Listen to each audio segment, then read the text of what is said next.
Nazlı dedi ki, Cənubi Qafqazda, daha doğrusu Azərbaycanda ümumi səfərbərlik daha doğrusu nə zaman elan edildi?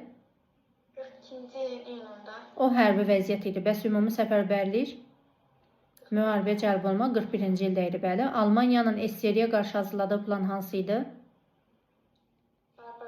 Barbarossa planı idi. Bəli. Qafqaza dair plan isə Edelveys. Edelveysə görə Bakı şəhəri nə vaxta qədər tutulmalı idi? 42-ci il sentyabrına kimi. Sentyabra qədər tutulmalı idi. 2 dəfə Sovet İttifaqı fəxri adını alan Həzə Aslanov.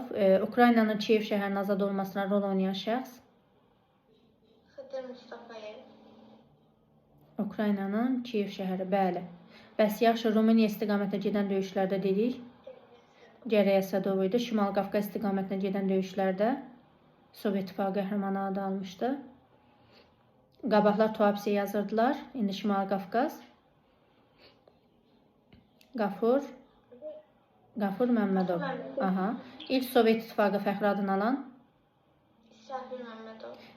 Bəs yaxşı, təyyarə təmiri zavodu nə zaman açılmışdı? 42-ci ildə. Azərbaycan Elmlər Akademiyası neçənci ildə düşür? 45-ci ildə idi, tamam.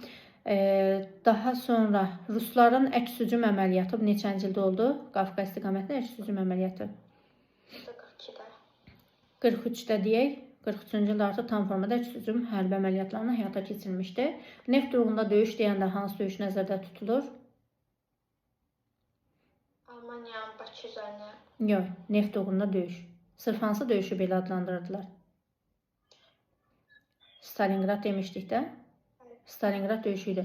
Bəs yaxşı, Rusiyanın hansı neft kəmərlərini Almaniya istirdi ələ keçirsin? Maykop, Grozny, Bakı. Bakı idi, Grozny idi, bir də Maykop idi, bəli. Ukrayna, Krım və bir də Litva. Bu üç istiqamətlə hansı diviziya?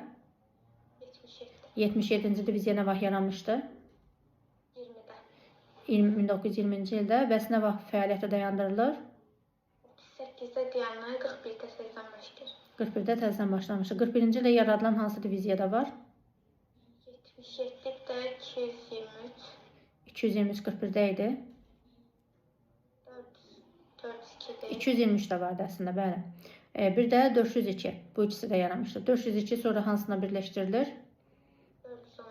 416-ya birləşdirildi, tamam. Bəs yaxşı deyin görək, Belqrad diviziyası fəxri adını alan hansı idi? 223 idi Belqrad diviziyası. Simferopol diviziyası hansı idi? 77 Simferopol idi, tamam. Tagarnot diviziyası?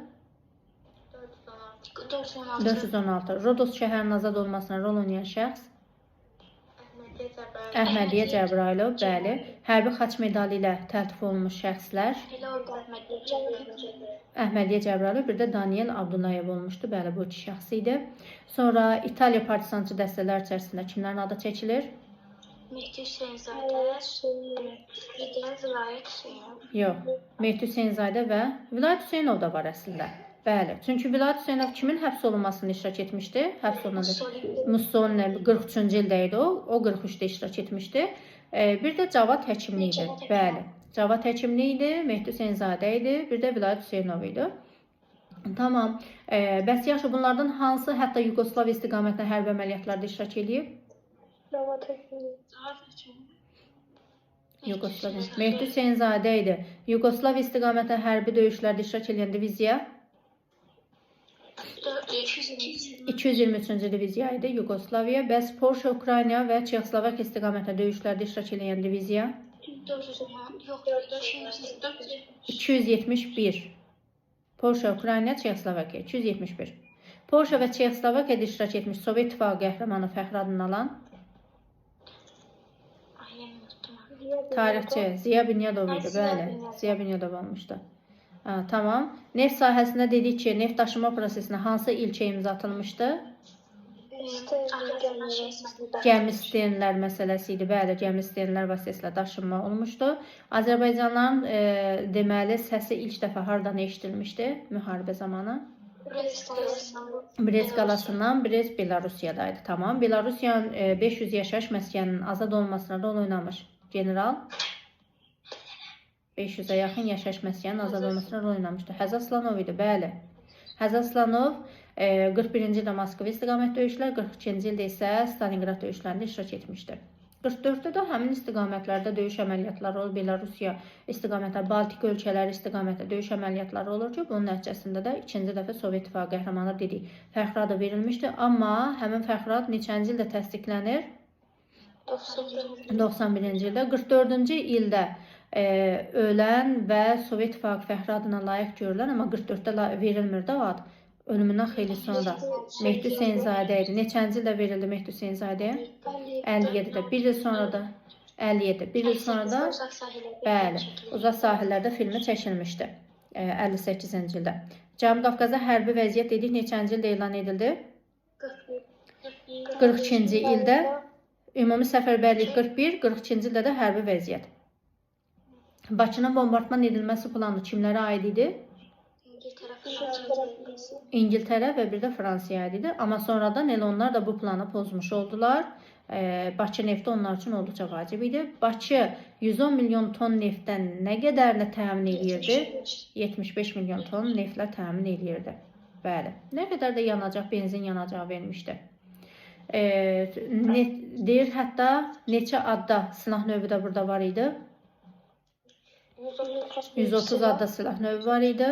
Və Molotov kokteyli, Katyuşa raketi və s. kimi xüsusi silah növlərindən yandırıcı maddələrdən istifadə edilmişdi. Bu müharibə gedişatındaydı. Akim Abbasov, Sovet İttifaqı qəhrəmanı yoxsa general-mayor rütbəsi? General-mayor. Yaqub Quliyev, Sovet İttifaqı qəhrəmanı yoxsa general-mayor rütbəsi? General-mayor rütbəsi. Yaqub Quliyev, Sovet İttifaqı deyil, general-mayor idi o sadəcə. Bəs yaxşı, ilk hərbi snayperçi qadın dedik kim oldu? Ziba Qəniyeva. Bəs ilk hərbi təyyarəçi qadın kim oldu? Züleyxa Seyid Məmmədova. Daha sonra bəs yaxşı, hərbi təyyarəçilərdən bir də var Sovet İttifaqı qəhrəmanı fəxri adı alan? Adil Quliyev idi. Bir dənə də biz Aqil Quliyev keçəcəyik. Adil Quliyev. Bəli. Bunu da mən sizə keçən ildə hərfə görə demişdim, yadda saxlayın. Bəli. D. Dünya müharibəsi, Q isə Qarabağ müharibəsi. O da 1-ci Qarabağ müharibəsində iştirak etmiş və milli qəhrəman statusu alan şəxslərdən biri olmuşdu. Bəli, fəxri adını alanlardan olmuşdu. Tamam. Dedik, Rostov və Stalingrad istiqaməti döyüşlərdə Almanlar məğlub oldu. Neçənci illərdə idi bu döyüşlər? 42-43-cü illərdə getmişdi Stalingrad istiqamətə və Rostovda gedən hərbi əməliyyatlar. Əgər bu ərazilər tutsaydı, Almanlar Cənubi Qafqazdan keçib hansı istiqamətə gedəcəkdi? Qafqazı ümumiyyətlə tutmuş olsaydı. Volqa-Xəzər su yolu tamamilə ələ keçiriləcəkdi bu öz yerində və hətta Bağdad istiqamətinə getmək, orada da Hindistana keçmək idi. İndi bir dənə sual verim. Yadınızda sana 1-ci Dünya müharibəsində bu ərazilər tutmaq istəyən kim idi? İngiltərə idi, bəli, İngiltərə.